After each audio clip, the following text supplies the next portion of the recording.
करू शकतात, त्यांना आक्रमक व्हायला मी सांगितलेलं आहे.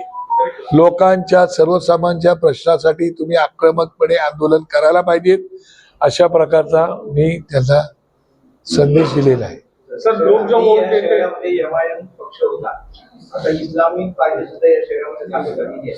वातावरण कसं होतं यार, आपण ना आता एमआयएम पक्ष बघा हैदराबादवरून येऊन इकडे तो पक्ष चाललाय, त्या इकडची लोक सोबत आहेत आणि तो पक्ष मला माहिती नाही.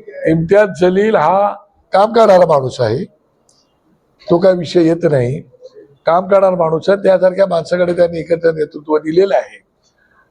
खरं आता हिंदू आणि मुस्लिम असा जो काही दुरावा आपण निर्माण करण्याचा प्रयत्न करतो, तो ज्यावेळेला डेव्हलपमेंट असतो, विकास असतो, त्यावेळेला तो विचार करण्याची आवश्यकता नाही.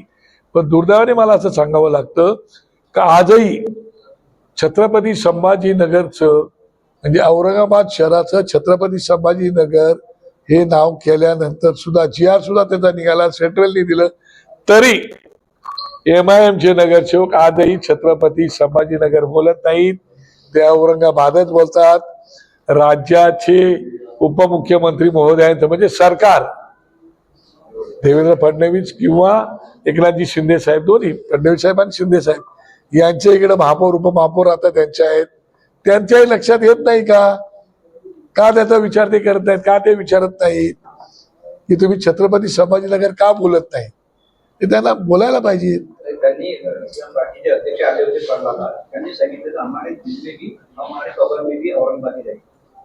हा, आता ते तर तसे बोलतायत काय, तर त्याच्यावरती सगळ्या पक्षाची लोक विचार करतील, आम्ही काढणारच. सर, वोटर जो है ना कि किसी व्यक्ति को वोट देता है. अब जब नेता जब चुन के आते हैं और जिस तरीके से पक्षांतर होता है, तो क्या वो वोटर के साथ धोखा नहीं? बिल्कुल धोखा होता है, मैं तो वही तो बोला. लोगों का अवमान होता है, लोगों का अपमान होता है, लोगों के साथ धोखा होता है. पर आजकल देखता कौन है, आई मी और माई सेल्फ. सब लोग अपनी भविष्य कैसे रहेंगे उसके बारे में सोच रहे, अपने बच्चों के बारे में सोच रहे.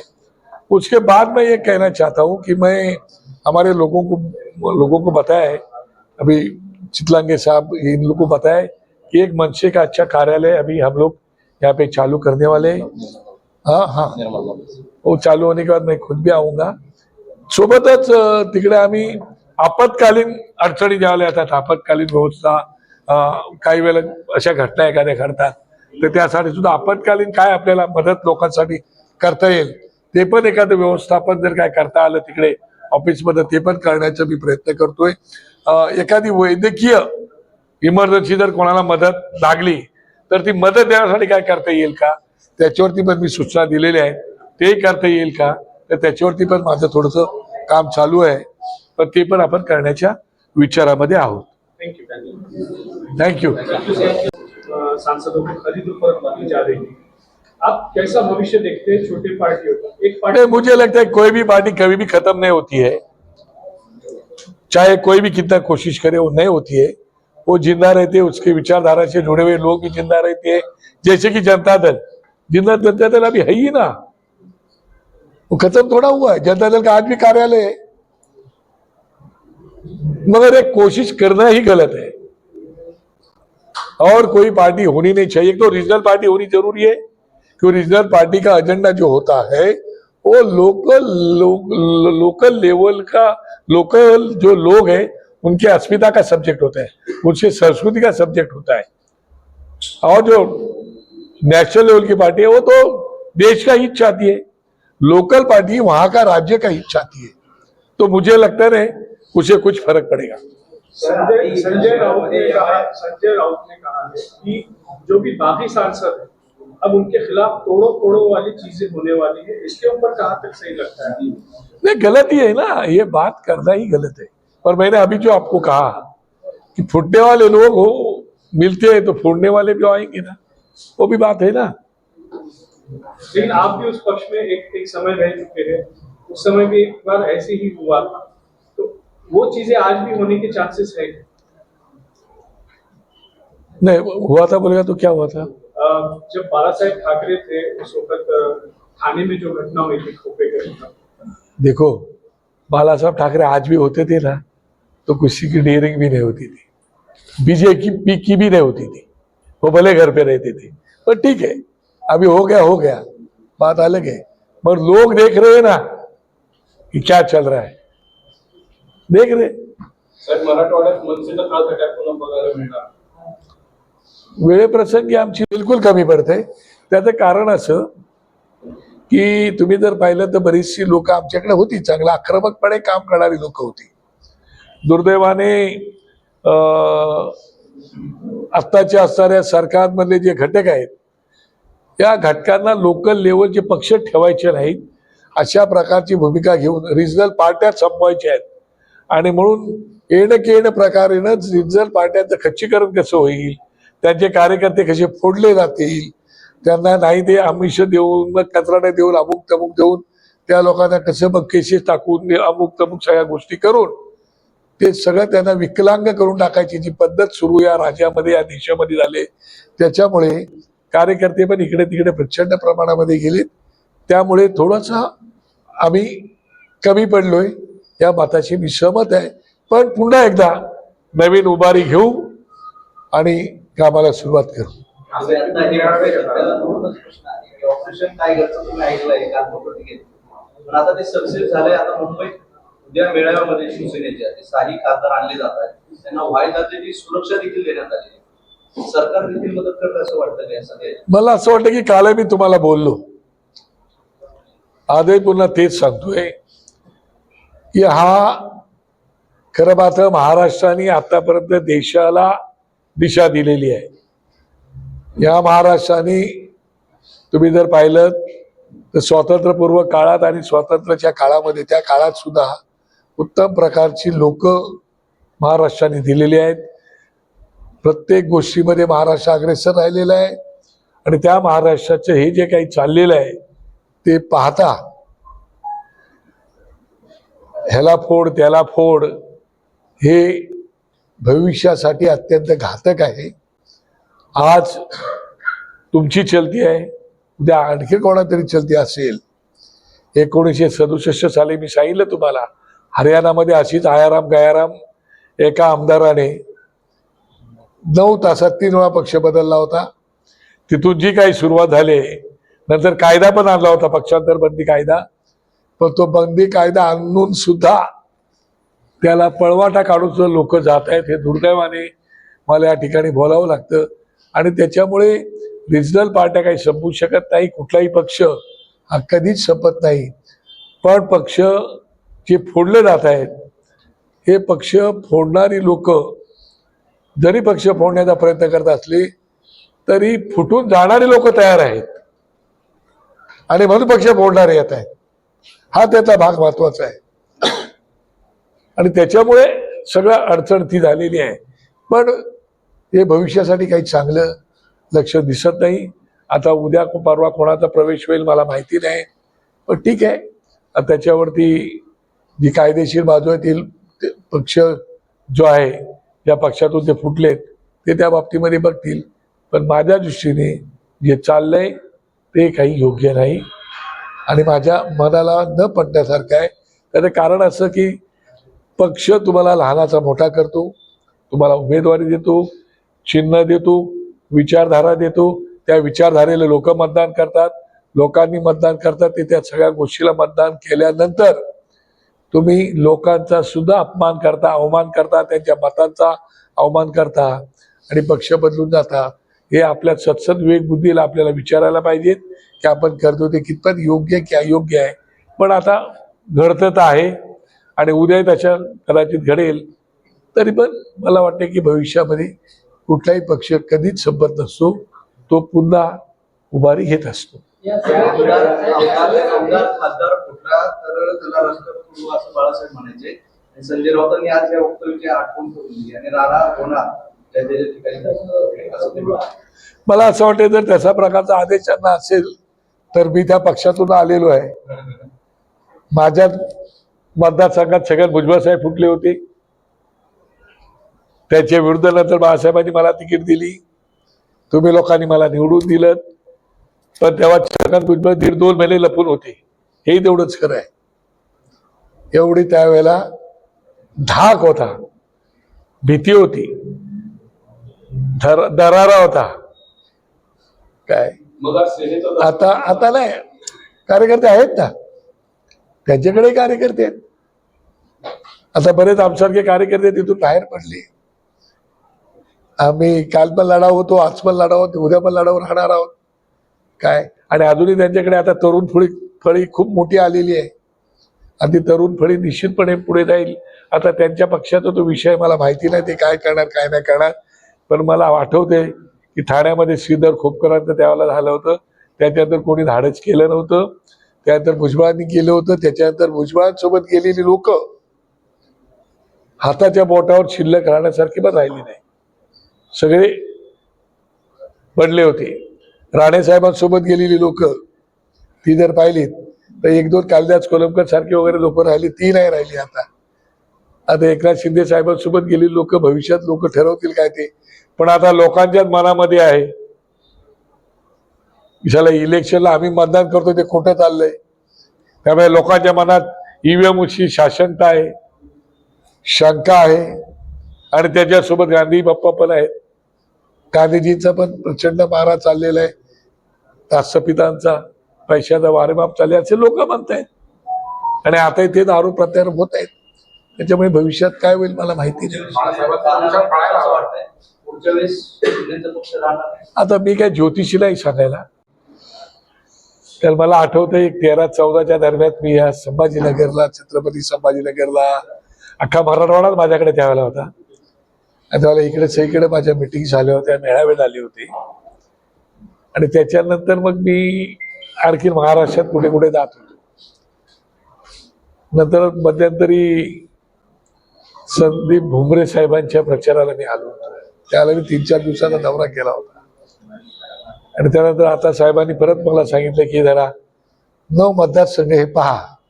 म्हणून आता मी 9 मतदारसंघाची जबाबदारी घेऊन या ठिकाणी आलेलो आहे. मी 16 तारखेला या ठिकाणी आलो आणि आज सगळ्या मतदारसंघातील लोकांचा मेळावा घेतला. आणि आता प्रत्येक मतदारसंघातल्या लोकांना भेटलो. आता शहराची लोक राहिलेली आहेत, तर तुमची वेळ ठरली होती, तुम्हाला उशीर होऊ नये का, तुम्हाला खूप लोकांकडे जायचं असं म्हणून तुम्ही केल्यानंतर शहरातल्या लोकांना मी भेटणार आहे. तेव्हा मी तुमच्या सगळ्यांचा मनापासून आभार मानतो की आपण वारंवार माझ्या पक्षाला, माझ्या सहकार्यांना, माझ्या पदाधिकाऱ्यांना, कार्यकर्त्यांना त्यांचा मापदंड पाहून न्याय देण्याचा प्रयत्न करता. चुका झाल्या तर सडकूनही काढता आणि चांगलं काम केलं त्याचं कौतुकी करता. त्याच्यामुळे हा दौरा अत्यंत उत्तम प्रकारचा माझा झालेला आहे. आणि मी एकंदरीत आता नवसंकल्प म्हणून मेळावा घेऊन मी सुरुवात केलेली आहे. पुन्हा एकदा सगळ्या कार्यकर्त्यांना घेऊन, कारण बरेच कार्यकर्ते पक्षात होते ते सोडून गेले, काही नवीन कार्यकर्ते, आज खूप नवीन कार्यकर्ते जुळले सुद्धा माझ्यासोबत. आता या सगळ्यांची एकंदरीत मोठ बांधून इकडे संभाजीनगरमध्ये मला उत्तम प्रकारचं काम करायचं आहे. आणि मला खात्री आहे की संभाजीनगरमध्ये एकंदरीत पाहिलं तर खूप मोठा मला म्हणजे राज्यातच स्पेस दिसते मला. ती स्पेस कशी भरून काढायची आणि यासाठी या सगळ्याच सहकार्यांना सोबत घेऊन ती भरून काढण्याचा प्रयत्न मी निदान माझ्याकडे असणाऱ्या जबाबदारी तरी मी करणार आहे. बाकी ठिकाणी अख्ख्या महाराष्ट्रामध्ये आमचे संपर्क अध्यक्ष गेलेले आहेत, जे ते आपापल्या ठिकाणी जाऊन आपलं काम करतायत. आणि त्याच्या पलीकडे तुम्हाला जर काय विचारत असेल तर नक्की विचारू शकता. मी या ठिकाणी आलो होतो काल, मला ती बातमी मिळाली, सन्माननीय ते माळी सर, प्रोफेसर आपला सुरेश बोरसे साहेब, त्यांच्या घरी मी काल गेलो होतो. त्यांच्या घरी भेट दिली, त्यांच्या कुटुंबाला भेटलो, त्यांच्या आईला भेटलो, त्यांच्या मुलीला भेटलो. आणि त्याच्यानंतर मी मागणी काय केली तुमच्यापर्यंत ती पोचलेली आहे. आणि त्याच्यामुळे मला असं वाटतं की बाकी ज्या काही गोष्टी आहेत ते मला कल्पना आहे. एकंदरीत जर तुम्ही पाहिलं तर मी, मला आठवते आजही, मी पूर्वी आलो त्यावेळेला पाहिलं, आता मध्यंतरी भुमरेंच्या प्रचाराला आलो त्यावेळेला मी पाहिलं. एकंदरीत आता शहरातले रस्ते त्यातल्या त्यात चांगले झालेले दिसत आहेत. शहरामध्ये इन्फ्रास्ट्रक्चर उभा राहतोय. त्याच्या मागचं कारण मी मगाशी भाषणात माझ्या बोललो, तर हल्ली जिकडे तिकडे केवळ महाराष्ट्रात नाही तर देशामध्ये रस्त्यांचं कामं प्रचंड प्रमाणात चालू आहे. आणि नागरिक सुविधा, इन्फ्रास्ट्रक्चरच्या नावाखाली चालू आहे. पण ते आता का कामं चालू आहे ती सगळ्यांनाच माहिती आहेत. आणि त्याच्यामध्ये फार टक्केवारीचा विषय फार तेवढाच मोठ्या प्रमाणात असतो. त्यामुळे ती कामं जरा जोरात चालू आहेत. पण त्यासोबतच छत्रपती संभाजीनगरमध्ये जे गुन्हेगारीकरण चालू आहे, लॉ अँड ऑर्डरची जी परिस्थिती आहे, एकंदरीत तुम्ही पाहिलात तर दिवसा ढवळ्या इकडे मर्डर होत आहेत. लोक चाकू तलवारी हातात घेऊन फिरत आहेत. या ठिकाणी ड्रग्सचा प्रचंड प्रमाणामध्ये वापर सुरू आहे. या ठिकाणी लोकांना ज्या अडीअडचणी आहेत, अनधिकृत बांधकामं असतील की तुमचं आता ड्रग्सचं प्रमाण छत्रपती संभाजीनगरला वाढलेलं आहे. या सगळ्या गोष्टी जर पाहिलं तर याच्यावरती सरकारने खास करून लक्ष देण्याची आवश्यकता आहे. वास्तविक आता सरकारमधले आता पालकमंत्री इकडचेच आहेत, त्यांना लोकल परिस्थिती उत्तम प्रकारची माहिती आहे. शिवाय इतर आमदारही आहेत. सन्माननीय सावे पण इकडे मंत्री आहेत. कराड साहेब केंद्रीय मंत्री होते. अशा प्रकारचे सगळे उत्तम प्रकारचं सगळे लोक असताना या शहराची अशी परिस्थिती काय? लोकांना आजही, मी मागे आलो त्यावेळेला मला सांगत होते की 8-8, 15-15 दिवस पाणी येत नाही. त्यासाठी आमच्या लोकांनी आयुक्तांचा नळ बी फोडले होते. त्यांचा नळच कापला होता आयुक्तांचा. तेही त्याचे आंदोलन आमच्या लोकांनी, बिपिन वगैरे सगळ्या लोकांनी केले होते. आणि त्याच्यानंतर आजही लोकांना पाहिजे तसं पाणी मिळत नाही. आणि आता तुमच्या घरी तीच परिस्थिती असेल, काही वेगळी नाही. पण तुम्ही समाजाचा आरसा आहात. तुमच्या लोकांकडून माझी अपेक्षा आहे की जे काय चालू आहे ते तुम्हालाही लोकांच्या समोर आणायला पाहिजे, सरकारलाही सांगायला पाहिजे. आणि एकंदरीत कुठेतरी या शहराला न्याय मिळावा असं मला वाटतं. फक्त रस्त्याचं कॉन्क्रीटकरण, जाळं विणून विकास होत नाही. जिकडे तिकडे प्रचंड प्रमाणे तुमची बांधकामं चालू आहेत, ते बांधकाम होणार, त्याच्याबद्दल माझं काय म्हणणं नाही. पण त्याच्यासोबत लोकांना काय हवंय, मी आणि मायसेल्फ या भूमिकेत राहण्यापेक्षा आपल्या लोकांना काय हवंय तेही द्यायला पाहिजेत. बरेचसे भानगडी आम्ही वर्तमानपत्रातून ऐकतो, जमिनीच्या भानगडी आहेत, ह्या आहेत, त्यात आरोप प्रत्यारोप होतात. खरं खोटं मला माहिती नाही, पण जे काय असेल ते. पण त्यासोबत समाजाचे पण कामं झाली पाहिजेत, अशा प्रकारची माझी मागणी होती, झालं पाहिजे. त्याच्या पलीकडे जर तुम्हाला काय विचारायचं असेल तर तुम्ही निश्चितपणे ते विचारा. या ठिकाणी दिलीप चितलांगे आणि बिपिन हे 2 इकडे संपर्क अध्यक्ष म्हणून आम्ही दिलेले आहेत. विनायक बंटी मशिलकर माझ्यासोबत आलेले आहेत. माझ्या या ठिकाणी वैभव जिल्हाध्यक्ष आहेत. बाकी सगळेच राजेश आणि सगळे पदाधिकारी या ठिकाणी, आमचा सत्ताम गुलाटी आणि सगळे पदाधिकारी मंडळी पण आहेत.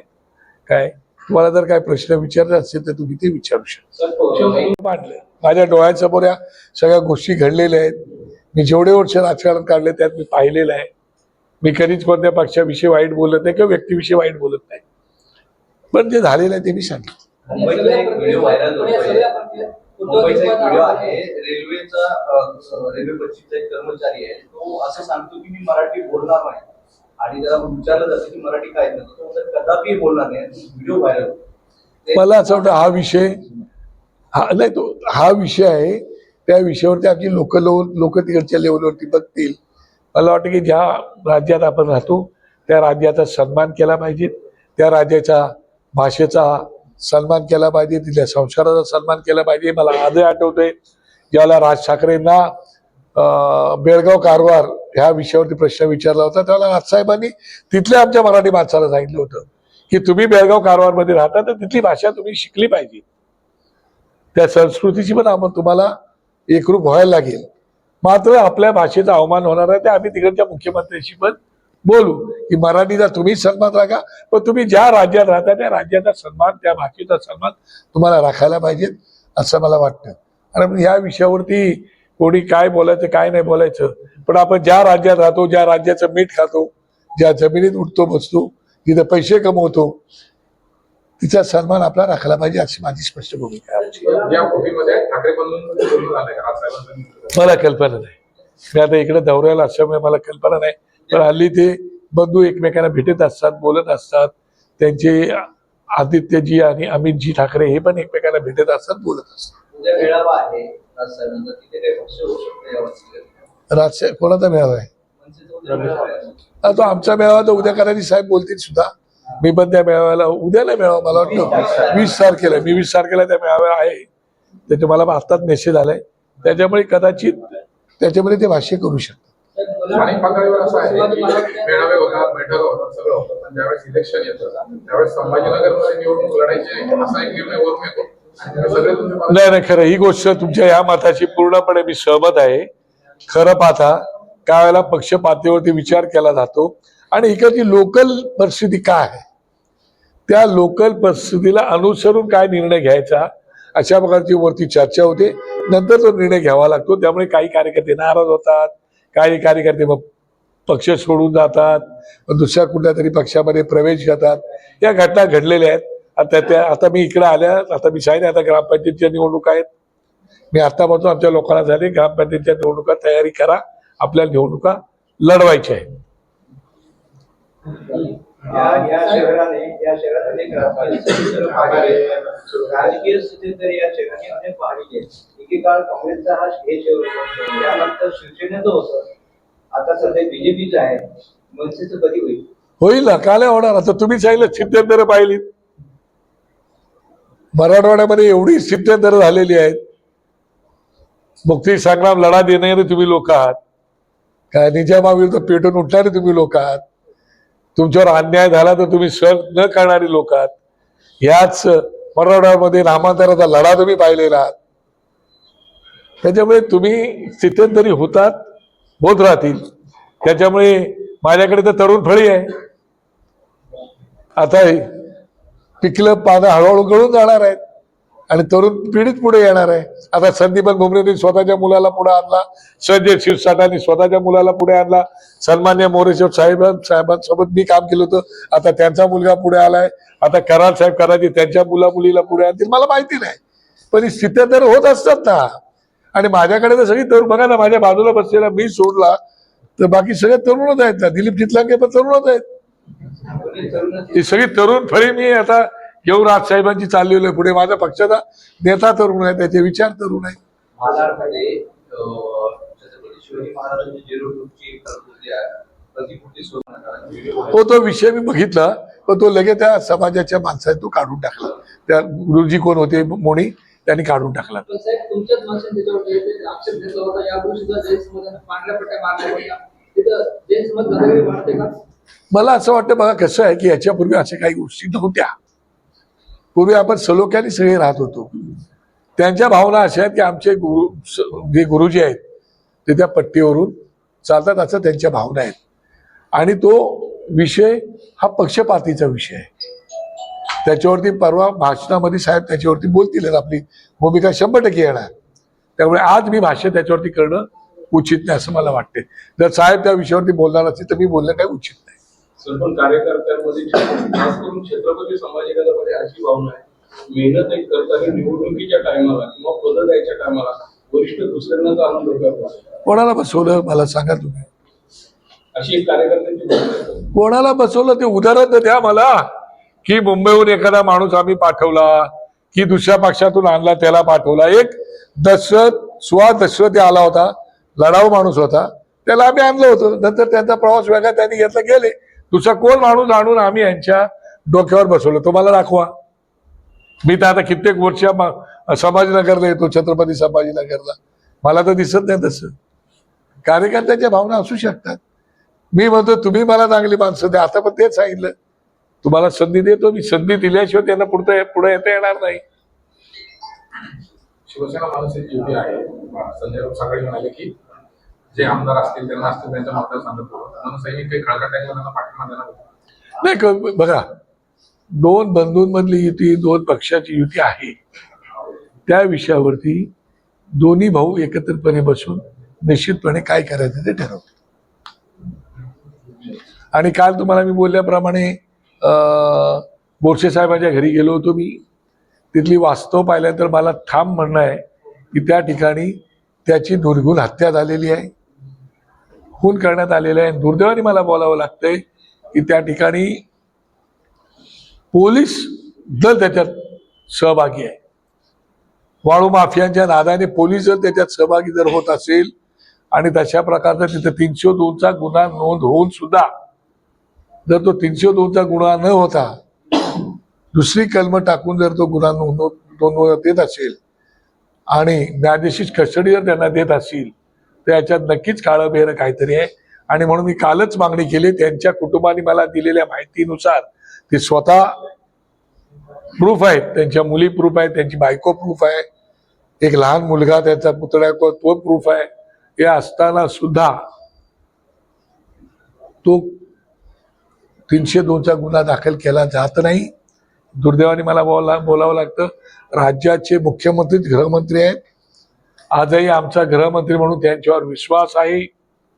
त्यांनी स्वतः ॲडव्होकेट आहेत ते निश्चितपणे या गुन्ह्याचा तपास करतीलच.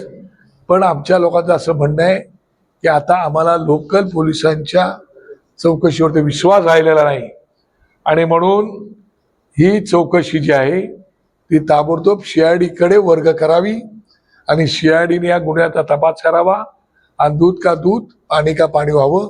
ही अनायासे राज्याच्या मुख्यमंत्र्यांना गृहमंत्र्यांना संधी आलेली आहे. मी स्वतःही त्याच्याकडून माहिती मागवली. ते मला माहिती आजपर्यंत उद्यापर्यंत माझ्या हातात येईल. मी मुंबईला गेल्यानंतर राज्याच्या DGना भेटणार आहे, त्यांना विनंती करणार आहे, साहेबांना त्याचा अहवाल देणार आहे, राजसाहेबांना. आणि राजसाहेब हे सुद्धा कदाचित इकडं आपले सन्माननीय देवेंद्र फडणवीस यांच्याशी बोलतील आणि भेटही घेतील.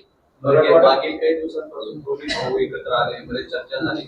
तुम्ही राज ठाकरेंना एवढ्या दिवसापासून ओळखता, असं वाटतंय का एक भाऊ आता संकट आहे म्हणजे या सगळ्या दुसरा भाऊ किंवा काही? आता ते मी काय करतो, मी ज्योतिषी आहे का? त्या दोघांच्या मनात काय झालं ते सांगेल मी सांगू शकत नाही. पण मला माहिती आहे की दोघांचं मनोमिलन उत्तम प्रकारचे झालेलं आहे आणि या विषयामध्ये ते एकमेकांशी बोलून योग्य तो निर्णय घेतील. पार्टियों को तोड़ा जा रहा है.